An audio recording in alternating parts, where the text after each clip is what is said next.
Good morning, students. Let's start ahead. Today's topic is related to emission spectrum of hydrogen. Emission spectrum of hydrogen.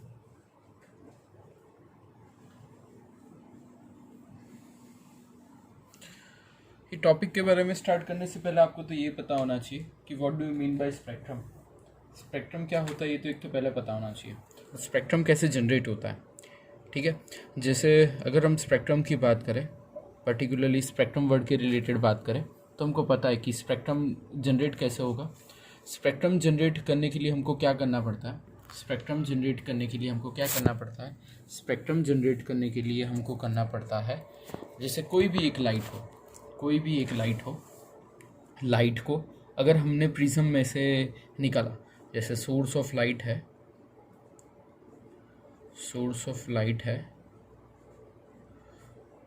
Light कहाँ पे जाती है, prism में जाती है.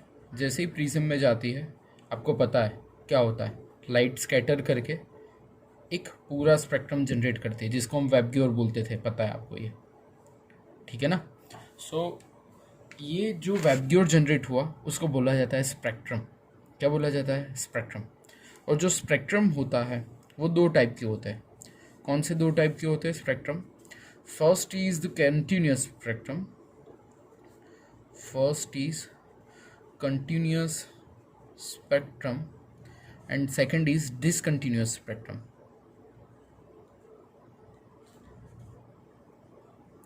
एक होता है जिसमें कंटिन्यूअस स्पेक्ट्रम मिलता है. जैसे कंटिन्यूअस स्पेक्ट्रम का हम एग्जांपल ले तो बात करता हूँ रेनबो. रेनबो में क्या होता है, रेनबो में आपको पता है क्या होता है. रेनबो में वेबग्योर होता है. तो जो कलर्स होते हैं, जैसे रेनबो होता है, रेनबो के अंदर जो कलर्स होते हैं, यहाँ से वायोलेट निकला, फिर रेड आया, ब्लू आया, सारे कलर एक दूसरे के अंदर मर्ज अप होते हैं, ठीक है. So in rainbow each and every color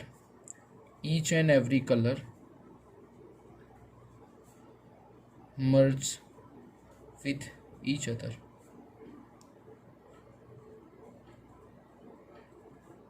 यानी सारे कलर्स एक दूसरे के साथ मर्ज अप हो जाते हैं, ठीक है.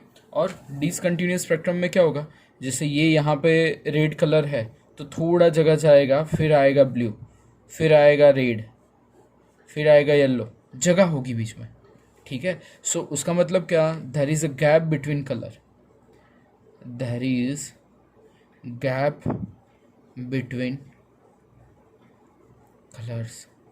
कलर्स के बीच में जगह होगी, ठीक है. और एमिशन जो है, जो एमिशन की हम बात करने वाले हैं, जो सबसे बड़ा इंपॉर्टेंट रोल यहाँ पे प्ले करती है, जो एमिशन यानी क्या, लाइट का एमिशन होना चाहिए, दूर तक जाना चाहिए. एमिशन तब तक नहीं होगा तब तक कोई स्पेक्ट्रम जनरेट नहीं होगा, ठीक है. सो अगर इसके रिलेटेड हम बात करें तो इसके रिलेटेड इन 1885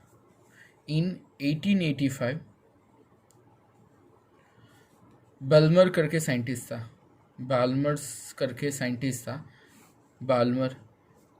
साइंटिस्ट था उसका नाम, जिसने बहुत सारे प्रैक्टिकल किए और वेव के रिलेटेड एक बेसिक नंबर निकाला. और उसने क्या बताया, आपको पता है कि वेव नंबर को हम क्या बोलते हैं, wave number is equal to mu bar is equal to 1/λ लिखते हैं. तो उसके रिलेटेड उसने बताया कि वेव नंबर जो है वो r into 1/n1² minus 1/n2² होता है, जहाँ पे r यानी क्या, रिडबर्ग कांस्टेंट. क्या होगा, रिडबर्ग कांस्टेंट. और उसका वैल्यू क्या आएगा, 10967777 सेंटीमीटर इनवर्स, ठीक है. और ये फॉर्मूला को बोला जाता है बाल्मर्स फॉर्मूला. कौन सा फॉर्मूला बोला जाता है, this formula is called as a Balmer's formula. बाल्मर्स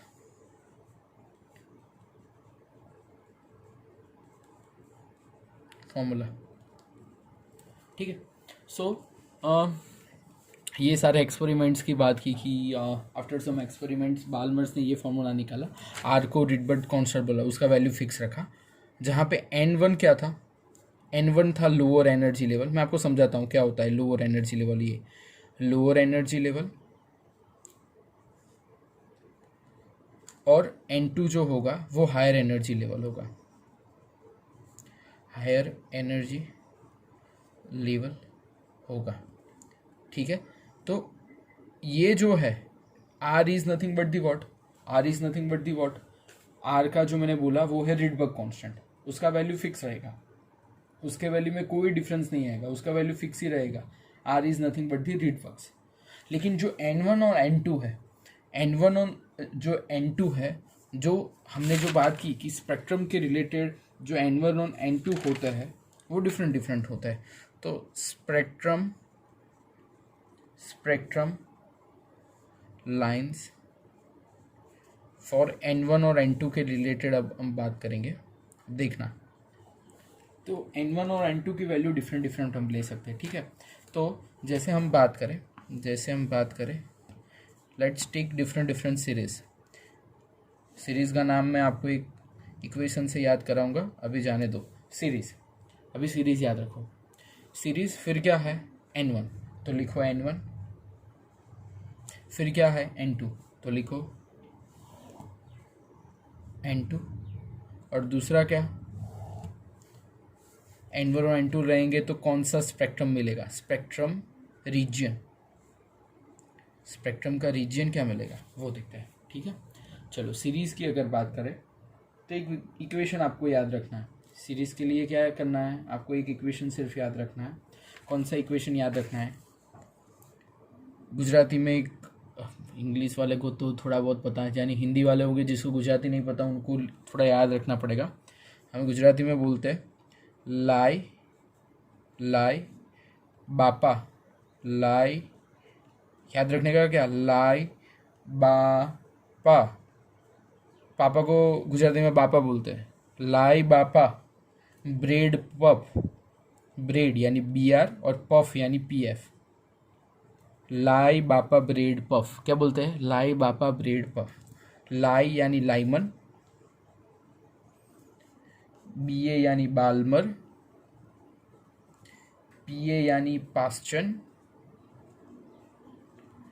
BR यानी ब्रैकेट, और पी यानी इसका होता है तो फुंड, पी तो साइलेंट है लेकिन फुंड बोला जाता है, फुंड सीरीज।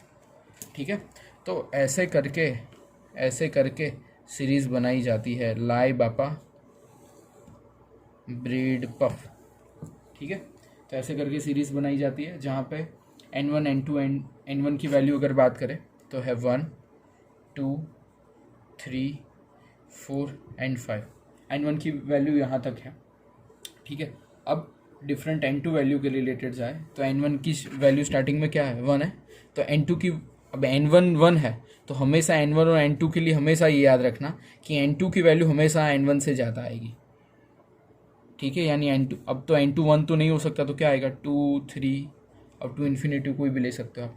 यहाँ पे 2 है तो क्या आएगा 3 4 अप टू इन्फिनिटी, यहाँ पे 3 है तो क्या आएगा 4 5 अप टू इन्फिनिटी, 4 है तो क्या आएगा 5 6 अप टू इन्फिनिटी, 5 है तो 6 7 up to infinity.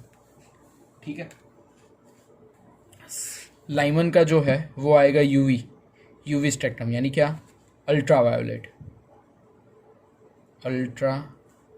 Violet spectrum आएगा इसका। फिर दूसरे का क्या आएगा विजिबल स्पेक्ट्रम आएगा, और लास्ट तीनों की बात करें तो आएगा इंफ्रारेड, तीनों में इंफ्रारेड लिख लेंगे। ठीक है, एक और सीरीज आती है लेकिन बुक में यहाँ पे लिखा नहीं है, लेकिन उसका नाम है हमफ्री, लेकिन आपकी बुक में है नहीं तो मैंने लिखा नहीं, लेकिन आपकी नॉलेज के लिए बता देता हूँ। हमफ्री करके सीरीज़ भी आती है, क्या आती है हमफ्री, तो वो भी एक अच्छा है हमफ्री वाला। ठीक है, तो ये कुछ हुई सीरीज़ के रिलेटेड बात। अब जाते हैं बोर्स मॉडल की तरफ जाते हैं। कहाँ पे जाते हैं, बोर्स मॉडल की तरफ जाते हैं कि बोर्स ने क्या बताया था, and that is the most important question of the chapter, that is nothing but the Niels Bohr's model. क्या, नील बोर का atomic model.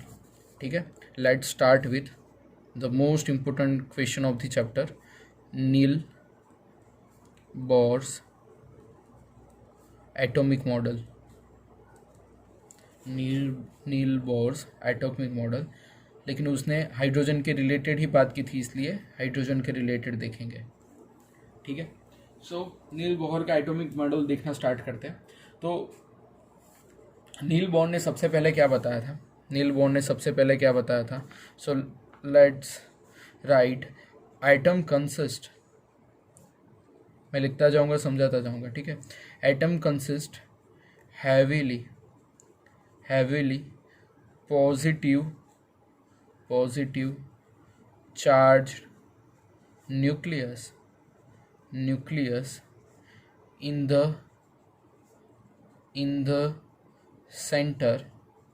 the center surrounded by electrons। सबसे पहले किसी ने बताया हो ये चीज़ कि बीच में जो है वो है क्या? पॉजिटिवली चार्ज न्यूक्लियस, यानी बीच में प्रोटॉन होंगे और आजू बाजू क्या होंगे? आजू बाजू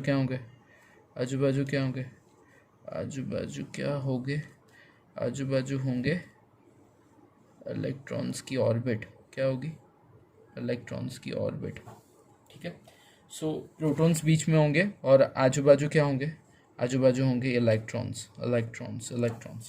ठीक है, सबसे पहले नील बोहर ने ये सबसे पहला स्टेटमेंट दिया था कि atom consist heavily positively charge nucleus in the centre surrounded by electrons. ठीक है, फिर नेक्स्ट उसने बताया कि जो एनर्जी ऑफ इलेक्ट्रॉन होती है वो कभी चेंज नहीं होती है। कब? जब इलेक्ट्रॉन सेम ऑर्बिट में घूमता हो। ठीक है, तो पहले मैं लिखता हूँ फिर समझाता हूँ। Energy of electron does not change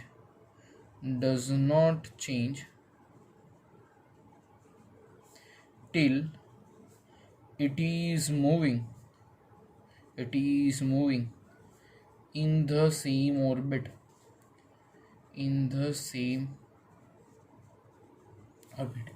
जो इलेक्ट्रॉन होते हैं उसकी एनर्जी कभी चेंज नहीं होती। It does not change. Electron की जो एनर्जी होती है वो चेंज नहीं होती है। कब? जब इलेक्ट्रॉन उसकी ही ऑर्बिट में घूमता रहे। यही ऑर्बिट में अगर इलेक्ट्रॉन घूमता रहेगा, कोई और ऑर्बिट पकड़ेगा नहीं। ये इलेक्ट्रॉन जो है वो यही ऑर्बिट में अगर घूमता रहेगा, कोई और ऑर्बिट जाएगा नहीं, तो उसकी जो एनर्जी है, energy of the electrons does not change. Energy electron की चेंज होगी नहीं। This is the important point. Okay, this is the second postulate he has mentioned. Let's go on to the third. पहले लिख लेता हूँ फिर समझाता हूँ। only those energy states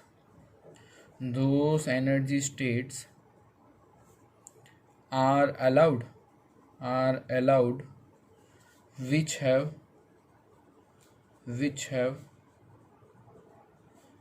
angular momentum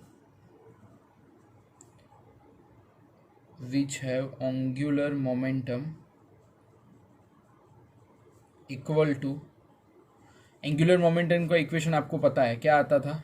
mvr आता था, जिसका nh/2π जितना अगर एंगुलर मोमेंटम है तभी वो ऑर्बिट के अंदर इलेक्ट्रॉन को घूमने देगा और एनर्जी जनरेट करने देगा।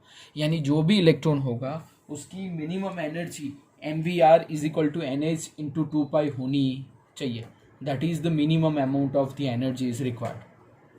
इससे कम चलेगा नहीं।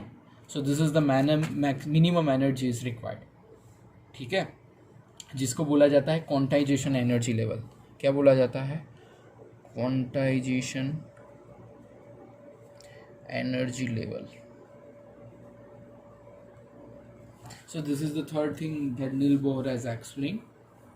फिर इलेक्ट्रॉन, अगर अब देखो, अब समझना है, अब अच्छे से समझना। जैसे ये जो पहली ऑर्बिट है उसका E1 है, ये दूसरी है उसका E2 है, तीसरी है उसका E3 है, और यहाँ बीच में सेंटर है। ऐसा एज्यूम करो E1, E2, E3 and E4 करके है। ठीक है, ऐसे एनर्जी लेवल जा रहा है। अब एक बात समझो कि इलेक्ट्रॉन क्या करता है? E1 में से E2 में यहाँ पे इलेक्ट्रॉन है, ये इलेक्ट्रॉन है, E1 में से E2 में जाता है, यानी ये ऑर्बिट में जाता है। E1 में से कहाँ पे जाता है? E2 में जाता है। तो यहाँ से यानी लोअर एनर्जी से हायर एनर्जी पे जाता है, लोअर एनर्जी से हायर एनर्जी में जाता है, तो एनर्जी क्या करेगा? एब्जॉर्ब करेगा। जब लोअर में से हायर में जाएगा तो कुछ एनर्जी एब्जॉर्ब करके ही जाएगा। और जब E4 में से E3 में आएगा, E4 में से E3 में आएगा, जब E4 में से E3 में आएगा, यानी ये E4 है और E4 में से कहाँ आने की बात कर रहा हूँ मैं? E3 में। जब E4 में से E3 में आएगा तब एनर्जी वो ट्रांसमिट करेगा। ठीक है, सो हायर में से कम में आएगा तब एनर्जी क्या करेगा? ट्रांसमिट करेगा। ठीक है, चलो मैं लिखता हूँ तो आपको ज़्यादा समझ में आएगा फिर। हाँ, तो अपन क्या लिखते हैं? मैं सिंपल लेवल पे ही लिखता हूँ कि जब इलेक्ट्रॉन जो होता है, आपको फिर वर्ड्स में लिखना है, मैं सिर्फ आपको नोटेशन से लिखता हूँ। E1 टू E2 जाएगा, E1 टू E2 क्या करेगा? जंप करेगा। E1 टू E2 जंप करेगा, तब एनर्जी क्या करेगा? एनर्जी एब्जॉर्ब करेगा। क्या करेगा? एनर्जी एब्जॉर्ब करेगा। और जब इलेक्ट्रॉन E1 टू E2 यानी लोअर टू हायर जाएगा, ये भी लिखना है। और इलेक्ट्रॉन जब E3 टू E2 आएगा, यानी E3 टू E2 जंप करेगा, तब एनर्जी क्या करेगा? रिलीज करेगा। एनर्जी क्या करेगा? रिलीज करेगा। तो दो चीज़ कर सकता है, एनर्जी एब्जॉर्ब कर सकता है यानी ट्रांसमिट कर सकता है, और क्या करेगा? E3 टू E2 जब जाएगा तब क्या होगा? एनर्जी ट्रांसमिट करेगा, रिलीज करेगा, जो भी बोल सकते हो। ठीक है, तो रिलीज का भी बोल सकते हो, ट्रांसमिट। आपकी बुक में शायद ट्रांसमिट वर्ड यूज़ किया हुआ है, मैंने यहाँ पे रिलीज किया हुआ, कंफ्यूज मत होना। ठीक है, so these are the important postulates अभी है, लेकिन बाकी के जो है वो एज अ उसके एडवांटेज में है। ठीक है, तो अगर नील बोहर्स का 2 ही मार्क में पूछा जाता है तो सिर्फ इतना ही लिखने का, लेकिन 4 मार्क्स में थियरी पूछी है तो उसके एडवांटेजेस भी लिखने होते हैं। ठीक है, तो 2 मार्क के लिए इतना काफ़ी होता है, लेकिन ज़्यादा पूछा है तो ये सब लिखना है जो भी मैं डिस्कस करूँगा। That is nothing but the achievement of the Bohr's model. Achievement of Bohr's model.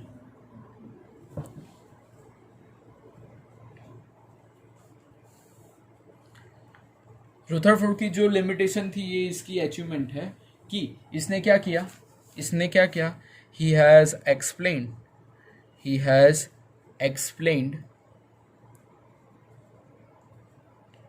Stability of atom. जो स्टेबिलिटी रुदरफोर्ड का मॉडल नहीं समझा सका था, इसने ये समझा दिया कि उसमें स्टेबिलिटी होती है। ठीक है, फिर नेक्स्ट पॉइंट अगर हम जाते हैं, so he has explained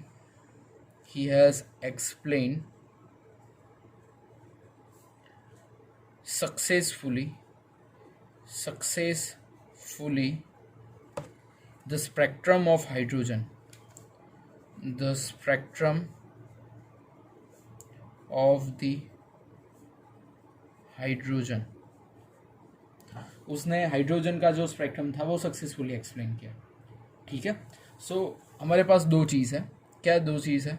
जैसे एक तो बीच में है, यहाँ पे ये बीच का सेंटर, और ये हुआ E1, फिर बाजू में क्या होगा? E2। ठीक है, E1 और E2 रहेगा। ओके, नाउ यहाँ पे होगा क्या? अभी जो E1 है वो ग्राउंड स्टेट है, यानी E1 में अगर इलेक्ट्रॉन है, E1 में इलेक्ट्रॉन है, तो E1 में जो इलेक्ट्रॉन है उसको बोला जाता है ग्राउंड स्टेट। क्या बोला जाता है? Ground state. आराम में होगा वो, क्योंकि अब उसको जाना है तो ऊपर ही जाना है, नीचे तो कोई जगह है नहीं, तो वो कौन सी होगा? ग्राउंड स्टेट में। और इलेक्ट्रॉन अगर E1 में से E2 जा रहा है तो E2 होगा एक्साइटेड स्टेट। क्या होगा? Excited state. यानी इलेक्ट्रॉन जो होगा वो ग्राउंड स्टेट से एक्साइटेड स्टेट में जाता है। कहाँ से जाता है? ग्राउंड स्टेट में से एक्साइटेड स्टेट में जाता है। ठीक है, तो उसने जो एक्सप्लेन किया था सक्सेसफुली स्पेक्ट्रम ऑफ हाइड्रोजन, उसने सही से एक्सप्लेन किया था कि कैसे हाइड्रोजन का स्पेक्ट्रम जाता है। उसके रिलेटेड उसने पूरी एक सीरीज़ दी थी, ये सीरीज़ यहाँ पे लिख देने की, आपकी बुक में यही लिखा हुआ है देखना। लेकिन मैंने स्पेक्ट्रम के आया था तब मैंने ये एक्सप्लेन कर दिया था। ये सीरीज उसने एक्सप्लेन की थी कि N2 में से N1, N1 में से N2 कब जाता है इलेक्ट्रॉन, ठीक है। तो वो वहाँ पे आप लिख सकते हो, ओके। अब हमको पता है मैथमेटिकली, हमको क्या पता है कि एनर्जी जो होती है, एनर्जी जो होती है E is nothing but the what, H mu. ये हमने प्लैंक्स थियरी में पढ़ा था। कहाँ पे पढ़ा था याद है? प्लैंक्स थियरी में ये हमने चीज़ पढ़ी हुई है कि E is equal to h mu होता है।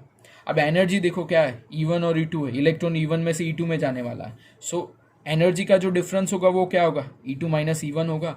सो E2 minus E1 is nothing but the delta E होगा। तो अगर डेल्टा ई की बात करें तो यहाँ पे क्या आएगा, E2 minus E1 is equal to h, mu की जगह फ्रीक्वेंसी जगह क्या लिखते थे, एच सी अपॉन लैम्डा लिखते थे, याद है? तो म्यू इज इक्वल टू क्या आएगा, सी अपॉन लैम्डा, ठीक है।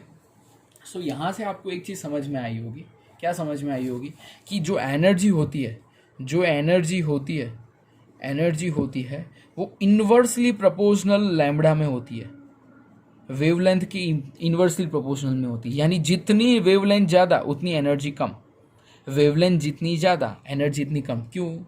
इन्वर्सली प्रोपोर्शनल में रिलेशन है। तो ये चीज़ बहुत ध्यान में रखना, कॉम्पिटिटिव एग्जाम में बहुत इसके रिलेटेड एमसीक्यू पूछ लेते हैं कि वेवलेंथ ज़्यादा है तो एनर्जी कैसी मिलेगी, है ना। तो आपको वेवलेंथ से पता चलता है कि एनर्जी कितनी जनरेट हो रही है। तो जितनी वेवलेंथ ज़्यादा उतनी एनर्जी क्या होगी, उतनी एनर्जी क्या होगी, कम होगी, ठीक है। सो जितनी वेवलेंथ ज़्यादा उतनी एनर्जी कम होगी, ठीक है। तो यहाँ से ये इक्वेशन से हम बहुत सारी चीज़ नई नई निकाल सकते हैं और हमको आइडिया मिल सकता है कि कैसे हम एनर्जी को फाइंड कर सकते हैं, ठीक है। चलो अब आगे जाते हैं। बोहर ने और क्या किया था, बोहर्स ने कितने किया अपन ने, हाँ, अगर फिर से बोल रहा हूँ, अगर 2 मार्क्स में पूछा जाता है तो सिर्फ इतना लिखने का, 2 से ज़्यादा 3-4 मार्क्स में जाता है तो ये भी लिखने का, सब ये सब बोर की बातें है ना। तो कंफ्यूज हो रहे हो तो सब लिख लेने का। अब गुजरात बोर्ड में हो, है ना, तो सीबीएसई वालों को थोड़ा कम करके लिखेंगे चलेगा, लेकिन आप बहुत कम कर देते हो, यानी सब एक्सप्लेन करना पड़ेगा, ठीक है। सो सारे पोस्टुलेट्स को अच्छे से समझो जिससे आपको पता चले कि क्या बात हो रही है, ठीक है। नेक्स्ट बोहर ने क्या किया, बोहर ने जो इक्वेशन दिया, मैं पहले लिख लेता हूँ फिर समझाता हूँ। ये Bohr helped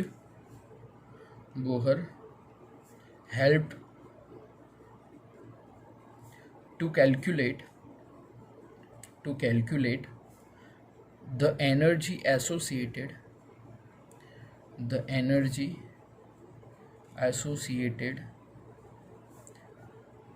with an electron to each orbit। कोई भी इलेक्ट्रॉन जो भी ऑर्बिट में हो उसके रिलेटेड बोहर अपना बात कर सकता है, यानी कोई भी ऑर्बिट में हो, इससे लगे 1 2 3 4 6 7 में हो, उसके रिलेटेड भी उसके पास इक्वेशन है एनर्जी फाइंड करने का। क्या एनर्जी फाइंड करने के लिए 7th ऑर्बिट में भी कोई इलेक्ट्रॉन है तो उसके रिलेटेड उसके पास इक्वेशन है, ठीक है। तो वो इक्वेशन क्या है, En is equal to minus R H into 1/n², ठीक है। अब मुझे ये बताओ कि आर एच क्या होगा, है ना। तो आर एच जो है वो आर एच की वैल्यू अगर हम बात करें तो आर एच का भी इक्वेशन है, अगर आपकी बुक में देखें तो डायरेक्ट इक्वेशन दिया हुआ है। आर एच का उन लोगों ने कुछ स्पेसिफाई नहीं किया है, सिर्फ इतना बोला हुआ है कि वो रिडबर्ग कांस्टेंट है, लेकिन मैं उसके रिलेटेड बताऊँ कि आर एच की वैल्यू कैसे आती है, ठीक है। आपकी बुक में नहीं बताया लेकिन मैं यहाँ पे बताऊँ, पहले लिख लेता हूँ कि आर एच का वैल्यू क्या होता है। R H is nothing but the Rydberg's constant. क्या आएगा, रिडबर्ग्स कांस्टेंट, और n का वैल्यू तो वो डिफरेंट जो भी सेल में होगा 1 2 3 4, जो भी सेल में इलेक्ट्रॉन यहाँ पे हो तो 7th में हो तो 7 लिख देने का, जो भी सेल में इलेक्ट्रॉन हो वो n लिख देने का, ठीक है। अब हमको फाइंड क्या करना है, कि रिडबर्ग्स कांस्टेंट कैसे फाइंड करते हैं ना। चलो, तो रिडबर्ग कांस्टेंट के लिए मैं आपको इक्वेशन देता हूँ कि आर एच जो होता है वो होता है 2π² m e raised to 4 upon h², ये इक्वेशन से आर एच फाइंड किया जाता है। अगर ये इक्वेशन में आप पाई की जगह 3.14 रखो, मास ऑफ इलेक्ट्रॉन आपको पता है 9.1 इंटू 10⁻31 kg रखो, ई का जो चार्ज है वो लिखो 1.6 इंटू 10⁻⁻ कूलम, और एच का वैल्यू 6.626 इंटू 10⁻34 रखो। ये सारी वैल्यू इसमें रखोगे तो एच आर एच का वैल्यू आएगा। और आर एच का वैल्यू क्या आएगा? आर एच का वैल्यू क्या आएगा? आर एच का वैल्यू आप फाइंड करोगे तो आएगा माइनस, यानी वो एनर्जी तो रिलेटेड है, लेकिन अभी एनर्जी आर एच के रिलेटेड बात करें तो 2.18 इंटू 10⁻18 आएगा। क्या आएगा? 2.18 इंटू 10⁻18 आपको आएगा। That is nothing but the joule. ठीक है, तो ये आर एच का वैल्यू है। ठीक है, जो इक्वेशन में यूज़ किया जाता है। अपन न्यूमेरिकल देखेंगे तब अच्छे से देखेंगे। तो फाइनली हमारा इक्वेशन क्या हुआ एनर्जी फाइंड करने के लिए? एनर्जी फाइंड करने के लिए इक्वेशन हुआ माइनस क्या 2.18 इंटू 10⁻18। अब यहाँ पे तो हाइड्रोजन की बात कर रहे हैं, यानी z इज इक्वल टू 1 ही होगा हर जगह, लेकिन और कोई हो तो जिसके रिलेटेड होगा z² / n² जूल। सो ये इक्वेशन फाइनली आपको याद रखना है। ठीक है, और बोहर रेडियस हो, बोहर रेडियस यानी कितनी रेडियस का है, रेडियस कितनी है सेंटर से ऑर्बिट की, तो रेडियस के रिलेटेड इक्वेशन है Rn, जिसको बोला जाता है बोहर रेडियस। यहाँ पे Z तो एटॉमिक नंबर और n जिसके सेल के अंदर इलेक्ट्रॉन हो। ठीक है, और Rn का मतलब क्या होगा? 52.9 n² / Z पिकोमीटर। क्या आएगा? पिकोमीटर। ये जूल में आएगा, ये क्या आएगा? जूल में, और ये क्या आएगा? पिकोमीटर। ठीक है, सो यहाँ तक बोर्ड थियरी आपको लिखनी होती है कि इतना बोहर ने बताया था। ठीक है, तो यहाँ तक आप एक्सप्लेन करना। और एक थियरी में अभी देख रहा हूँ, तो आपको यहाँ तक पहले देखना है कि कैसे ये किया था। ठीक है।